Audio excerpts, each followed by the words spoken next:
Hi, I'm Dr. Kirsty Truman. I'm a GP with extended role in cardiology in Swansea Bay University Health Board. Together with Dr. Ben Dickin, consultant cardiologist, we're going to be talking about the Swansea Bay Heart Function Service not accepting failure. Next slide, please. So we want to start talking about heart failure itself. There's a 1 to 2% of the general population out there suffering with heart failure. And this equates to about 8,000 people being served by Swansea Bay in our area. If untreated, the prognosis is worse than most cancers and the commonest cause of hospital admission for over 65-year-olds. The financial implications are huge and estimated at 2% of the entire NHS budget.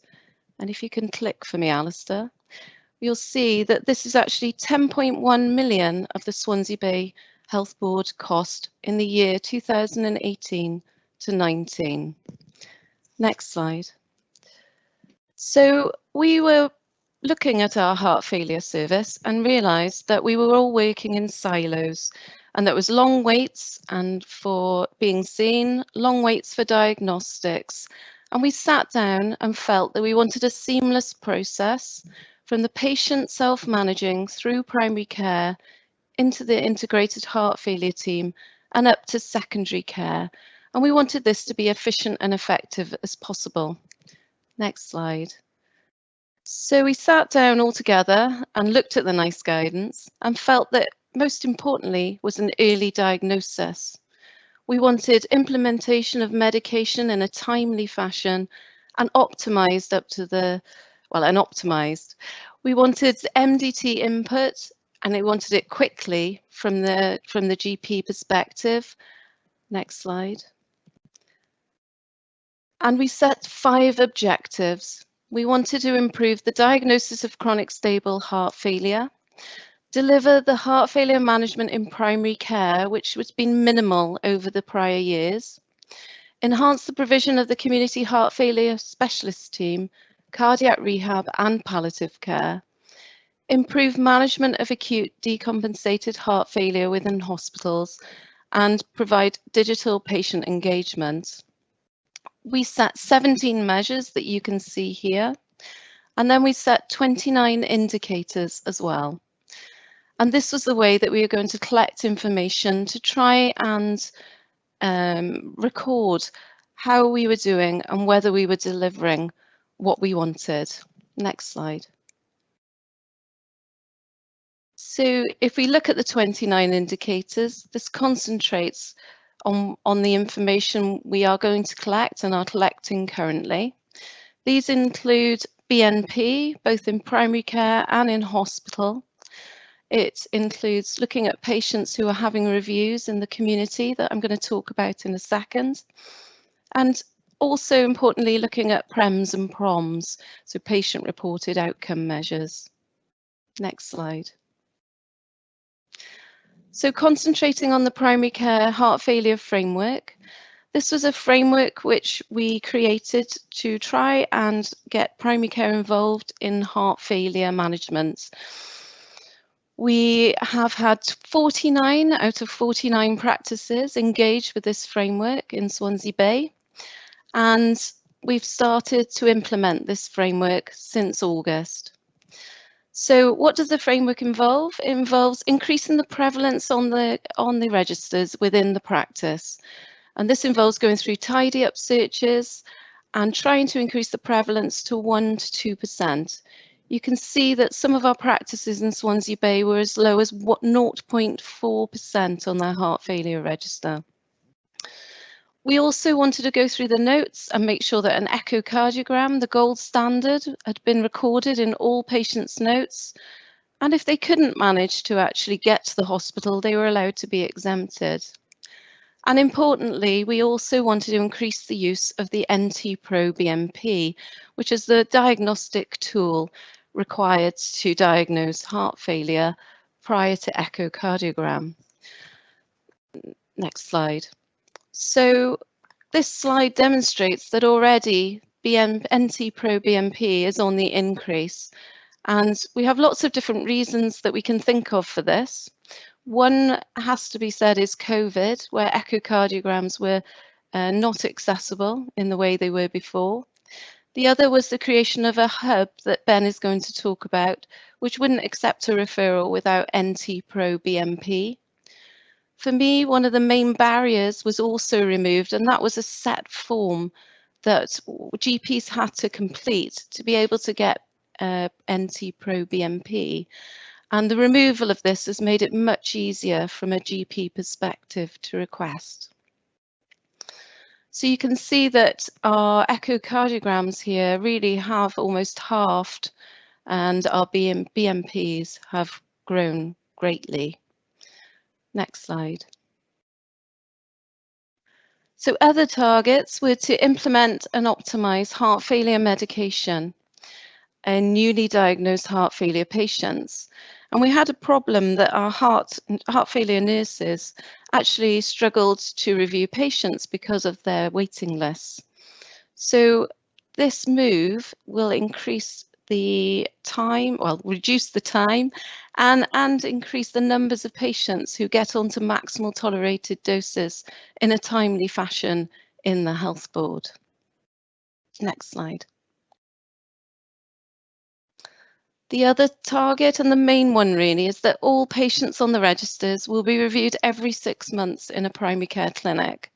Now, initially we were going to do face-to-face, but COVID hit, and we changed this that the patients will initially be telephoned or video consultations, and if then deemed clinically unstable, they will be brought into the practice and reviewed face-to-face, where they'll have an ECG and a physical examination. If the GP is unable to manage them, they will then involve the heart failure nurse, who can access the MDT quickly. Next slide. Once they're at the review, they will also go through a care plan, and patients will be empowered to manage heart failure themselves. And we think this is key in improving heart failure management across the board. The heart failure plans have been standardized and is on the next slide. And patients will be given one of these along with a traffic light monitoring tool, which will allow them to access the help that is appropriate at the time. So, for example, if you're not aware that red would be if you've got chest pain, you would dial 999. So if you can go to the next slide, we can see the care plan here that we've created across the board. And this has got the traffic light tool on it, but we also do have one with red, orange and green that we can give them as well. We get them to measure their weight. We also ask them to ensure their medications are optimized. And obviously we've added in about social distancing as well. Part of the framework also includes increasing flu jabs, and we've asked practices to increase their percentages by 5% this year, so that our high-risk category of heart failure all get covered with flu jabs. Next slide. So when we talked about the heart failure framework, there was some noise, if you like, from some of the consultants who felt unfairly that heart failure hadn't been managed in the community for some time. The mainstay of management had been done in outpatients and also by heart failure nurses. So we arranged some training sessions where this is pre-COVID. This is the first one where we had a day session, and there were 90 people who attended. And these were GPs, nurses, practice nurses, heart failure nurses, cardiac rehab, pharmacists, both practice cluster, and we had some very interesting sessions. The other two were virtual and worked equally as well, and we've trained 142 people in that time. Next slide. From the feedback that we gained, everyone took something away. They all felt they had a learning point. And importantly, they felt more confident in managing heart failure following the training. Next slide. And the comments here that I've put in bold, you can read. But we also had some other lovely comments, such as advice and recommendations were clear, I am a practice nurse and did not have vast experience in this field, yet I took a lot from it. They also thought it was an excellent chance to talk to colleagues and consultants, and key here is consultant involvement in the education. Next slide. So currently the practices have undertaken their tidy up searches, and they're now undertaking the 6 monthly reviews of patients on the register. Next slide. And the clinics can be undertaken by anybody that has been trained, and that's important. And it, as I said, can be a GP, a practice nurse, or a pharmacist, and they can be cluster-based or practice-based. We haven't been specific in who to say run the clinics, and the reason for this is that every practice is individual and needs a model that fits their working day. Next slide. So, as I said earlier, all patients will be seen remotely initially, in keeping with the Welsh Government guidance that all patients should be triaged first before seen face-to-face. And then if needed, we'll see them face-to-face. And if we're unable to manage them at primary care, they'll then be referred to the heart failure nurses for support and advice. Next slide. And this will be a seamless process, referral to the heart failure nurse for advice, or if the heart failure nurse needs to seek advice from the MDT. And Ben's going to talk about this a little bit later in the referral process. Next slide. So what do we expect to happen with this framework? Well, we know that we're going to improve our communication, and that's actually happened already. We've got collaborative working between primary and hospital care. We've got increased knowledge in primary care about heart failure, and we'll be continuing our educational sessions. We've got more accurate registers at primary care level. We're optimizing medication, both the new patients and those with the chronic who are on our registers and haven't been optimized for whatever reason. We hopefully will get people more early doing 6 monthly reviews and detect their symptoms, reducing admissions. We'll get earlier access to specialist care. We'll increase our flu vaccinations and we'll empower our patients. Next slide. So our heart failure team are here in the hospital. I'm not sure how I ended up at the front of this photo, but I'm now going to hand over to my colleague. Thank you. Thank you.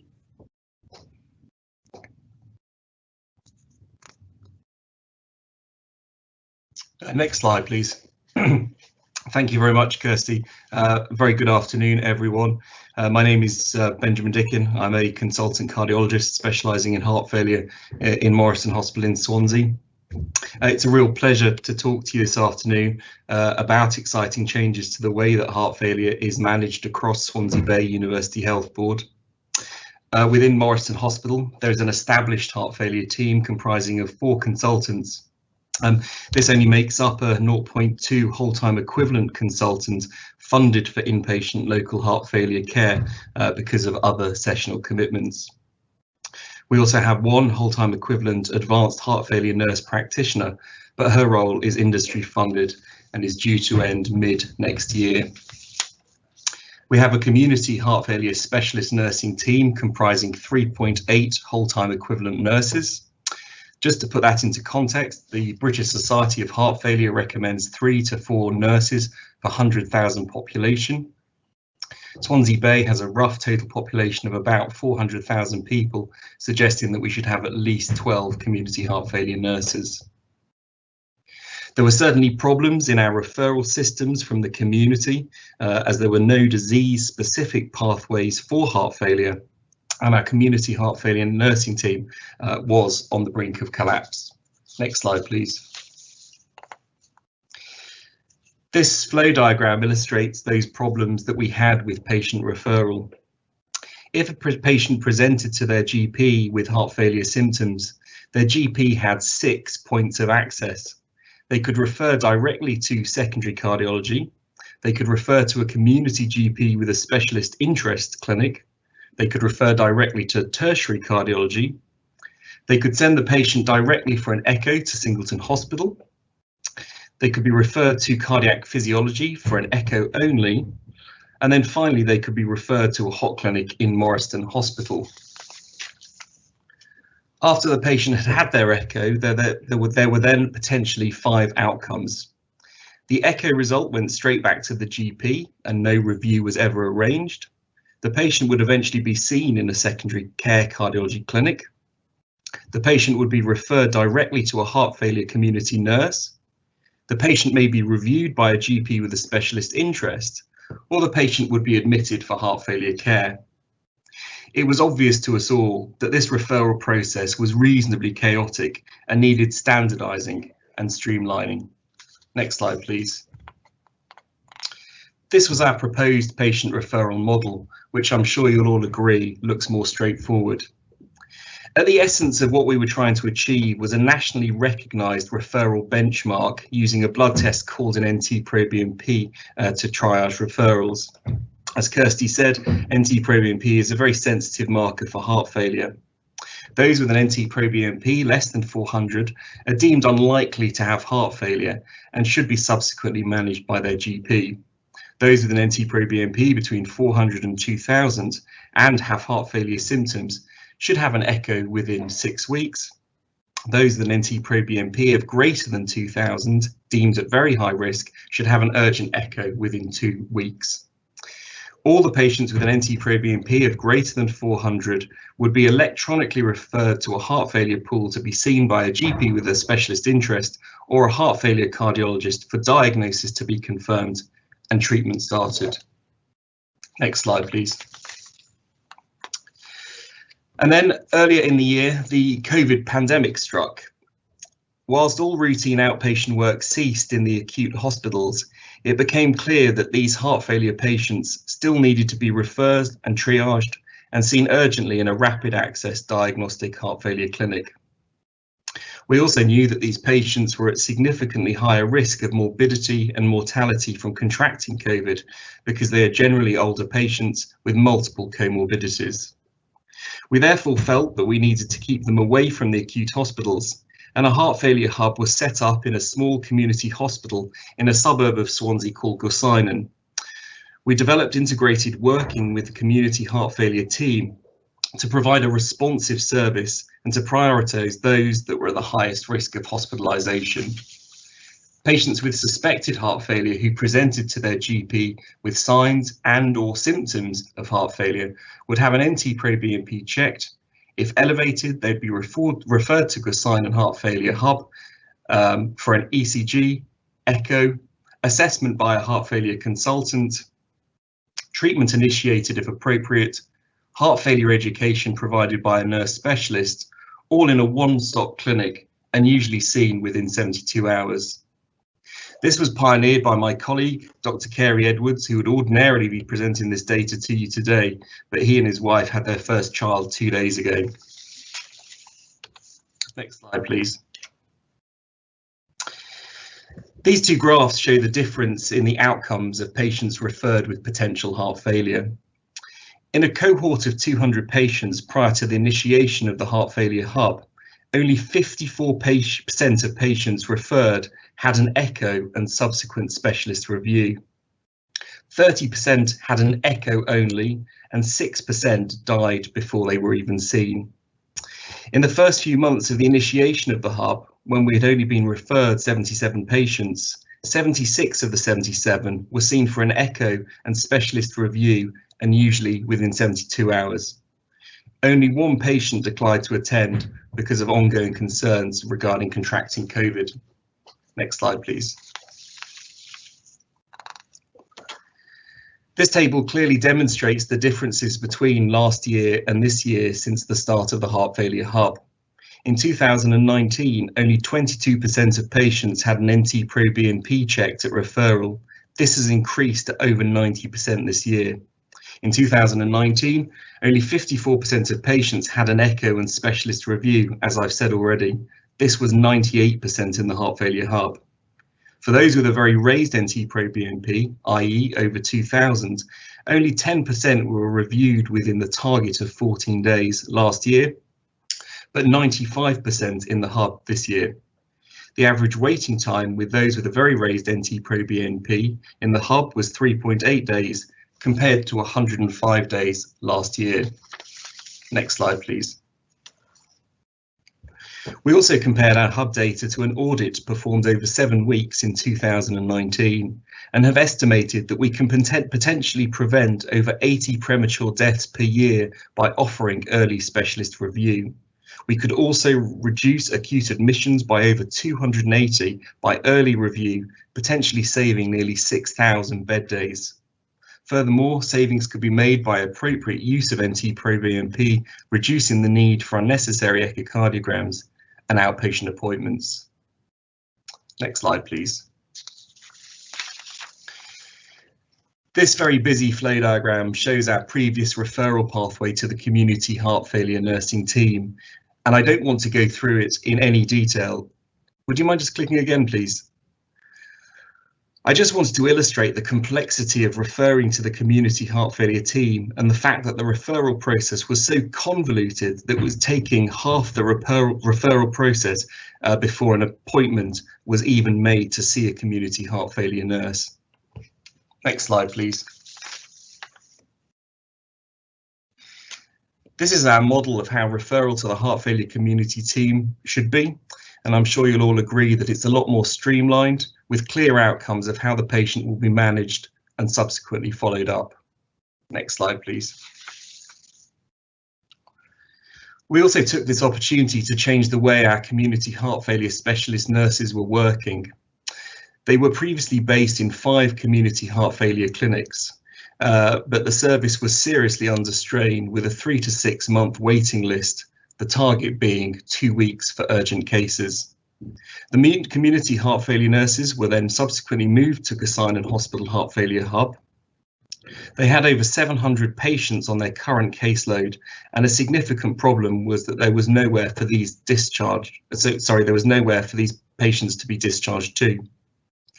So these 700 patients were screened over the telephone and prioritised for review if they were at risk of admission, either with deteriorating symptoms, they'd recently been admitted with heart failure, or this was indeed a new diagnosis. Next slide, please. With our new primary care framework, patients are now being discharged back to primary care, as Kirsty has alluded to, with review within 6 months, and the GP advice line has been set up to support the service. Next slide, please. So we as clinicians thought we were doing a good job and providing a great service, but what did our patients think? Well, we started collecting PROMs in January 2020 before the start of the hub in the 5 community heart failure nursing clinics. These collections then stopped between April and May as the community clinics ceased and the hub was initiated. This slide, I think, illustrates that there were roughly a similar PROMs collection both pre and post the hub. Next slide, please. This graph nicely demonstrates the results of our PROMs collection using the Kansas City Cardiomyopathy Questionnaire. The light blue line is our PROMs collection before the hub started, and the dark blue line our PROMs data since the hub started. A downward trend illustrates improvement, and an upward trend suggests worsening symptoms. You can see that there has been an improvement in patient-recorded outcomes since the hub started, compared to a deterioration before the hub, and this is based on the overall Kansas City Cardiomyopathy Questionnaire score. Furthermore, we have collected more PROMs data since the start of the hub because patients are seen more frequently. Next slide, please. This also equates across the 4 different areas of the questionnaire, namely physical limitation, symptom frequency, quality of life, and social limitation. So I think we conclude that our patients are now satisfied with the service that we are operating. Next slide, please. This has allowed us to develop this streamlined primary care referral to the community heart failure specialist nursing team. The patients are added to the heart failure register, commenced on treatment, and if stable, discharged back to primary care for 6 monthly follow-up. Next slide, please. Finally, I just wanted to briefly mention another exciting heart failure project that has been initiated over the past couple of years.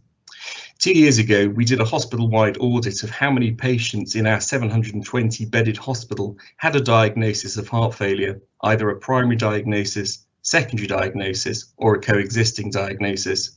And we estimated that about 120 patients in hospital at any one time fit into one of these three categories. Furthermore, we know from the National Heart Failure Audit that patients with a primary diagnosis of heart failure have better outcomes if looked after by a heart failure specialist and input with a heart failure nursing team. In late 2018, we launched our inpatient heart failure service, facilitated by our excellent advanced heart failure nurse practitioner. Patients will only be accepted to the service after an NT-proBNP has been checked and an echo has been performed.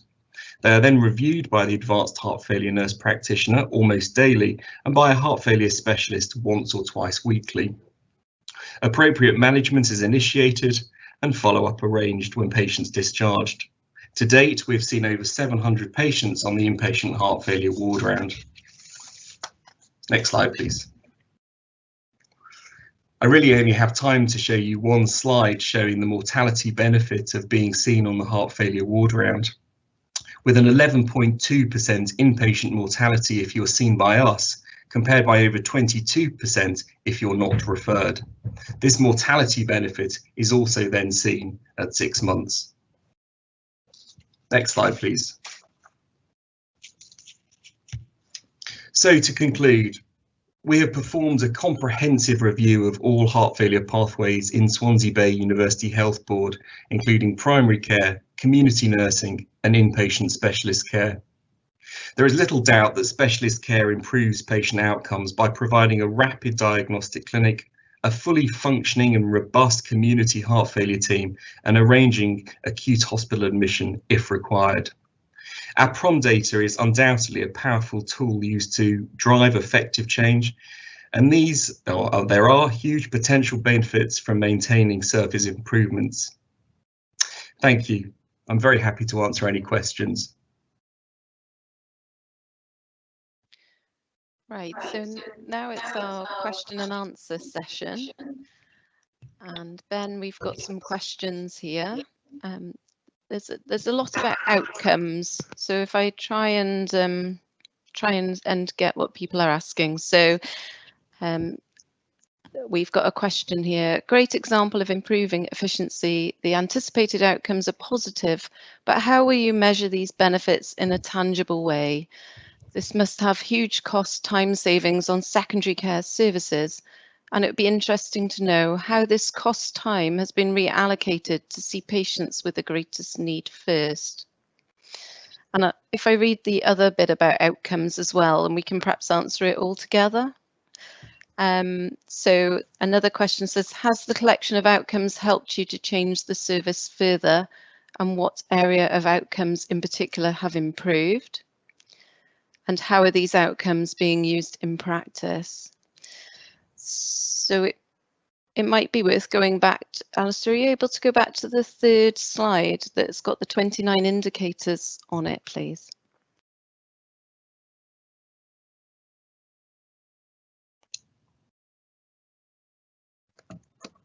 There we go. So with regards to the first part of the question, which was how will we measure these benefits in a tangible way?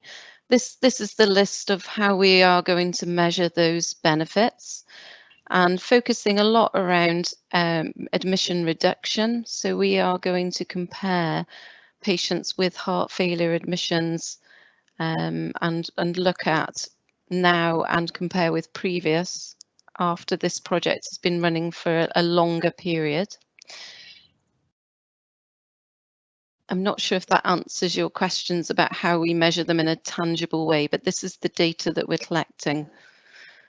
With regards to how it's helped change the service further, We actually implemented the framework. We had planned to implement this in January of this year, but unfortunately, due to COVID, we were unable to roll out what we wanted at that time.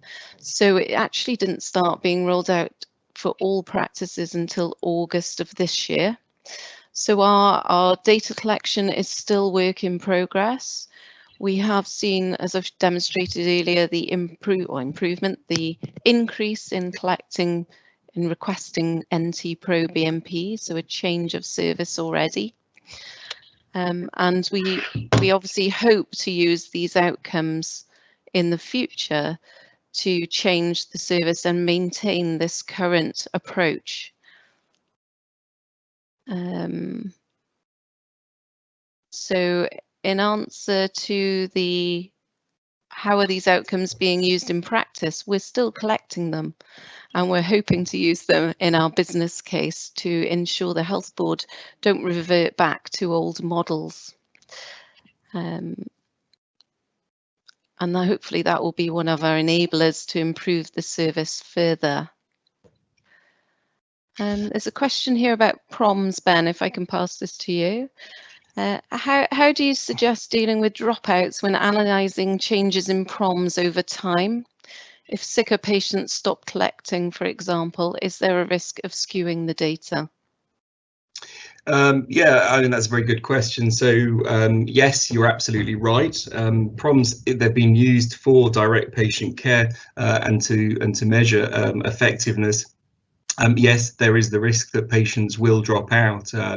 As we've alluded to, patients with heart failure can be very sick indeed, and there is a risk that when those patients drop out, obviously the data isn't quite as or could be skewed, certainly. Okay. And another question. Great presentation, a wonderful example of taking a step back to look at how service model works in practice. Would you use the digital patient remote monitoring? Sorry, would the use of digital patient remote monitoring add value to and support decision making within this heart failure service model? Ben, do you want to answer that? Yeah, sorry, you broke up for a few moments then. Do you mind just repeating the question? You missed a bit of it. Okay. So great, I won't read that again. Would the use of digital patient remote monitoring add value to and support decision making within this heart failure service model?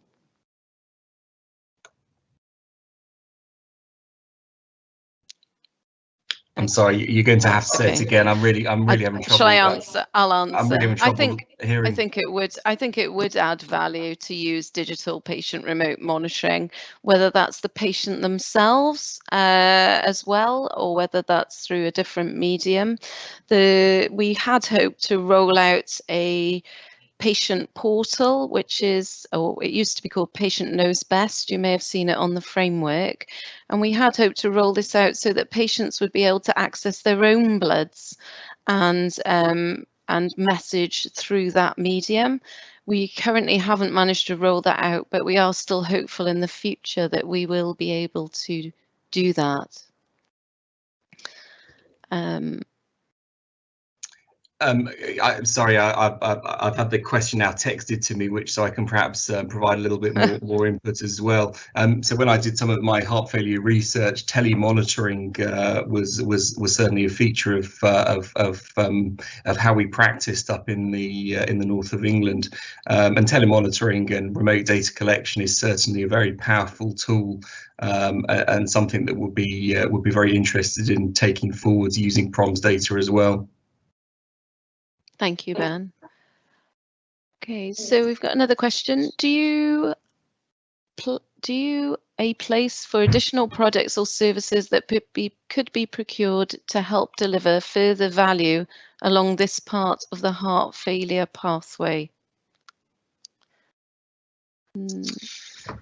I mean, I think what we have to say is that this was this was a dream to develop this hub, and it was slightly bizarre that a global pandemic has realised that we've needed to necessitate starting the hub to try and prevent our very vulnerable patients. Yes, I think the priority now is, particularly as we see the second wave of COVID coming, is that we need to keep this service up and running. I mean, to do that, we need early access to Echo, so we have an Echo service down in Gosine, and that needs to continue.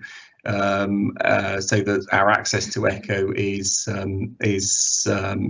a priority. With then a consultant-led clinic on a daily basis. I think at the moment, as I said in my early slide, there's only a 0.2 whole-time equivalent cardiologist dedicated to heart failure at the moment, and that probably needs to increase to substantiate this service long term. Okay. And another question from Geraint Jenkins, asking what resources will we need to retain this standard of service when we return to previous higher numbers of referrals? Yeah, I mean, it's hard to know an exact number, but it sort of goes back to our previous comment. We need a sustainable hub service where patients can be referred based on their NT-proBNP and then seen within a timely manner for echo and a specialist review. You know, what we have going at the moment is very good. We just need that on a long-term basis, properly staffed. At the moment, it's being covered largely by Dr. Edwards, with myself on one day a week, but certainly we're going to need more resource into that with regards to more heart failure nurses. As I've said, we only have 4 at the moment. We probably need upwards of 20. And more heart failure consultants to try and help with that. Okay, and there's also a comment here, so thank you for this. There's an going forward with Welsh Government money looking at this with Cwmtaf and Betsy, and we can get more information. Another question, once benefits are proven, is the intention that this model will be rolled out across other health boards in Wales? I have no idea, actually. This is a fairly novel idea that, as I say, we set up very quickly in response to COVID. There is no doubt that it is providing huge benefit to the people of South West Wales. Certainly, the British Society of Heart Failure and the British Heart Foundation are very keen to promote the idea of a hub that we have set up. So it remains to be seen whether this becomes a recognised model, both across Wales and maybe even the United Kingdom at some point. But we hope so. We definitely hope so, because the benefits are tangible. Okay. And someone's kindly expanded the abbreviation that the Life Sciences Hub Wales can provide more information with regards to the innovation project going forward with the Welsh Government monies.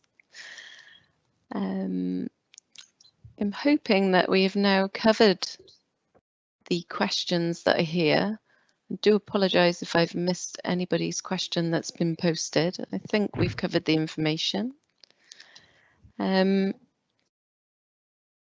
Fine, so I think that concludes our question and answer session. And just a reminder that tomorrow is the last day of the Value in Healthcare Week programme, and make sure that you check out the sessions that are left on the website that is provided here. And I apologise, we've just had a late question that says, do we have a case study document that we're able to share? And the answer is yes, we do have a project document that we are happy to share. So just a big thank you from myself and Ben for listening today. And obviously, if anyone does want to contact us for any other information, we're more than happy for you to do so. Many thanks. Thank you.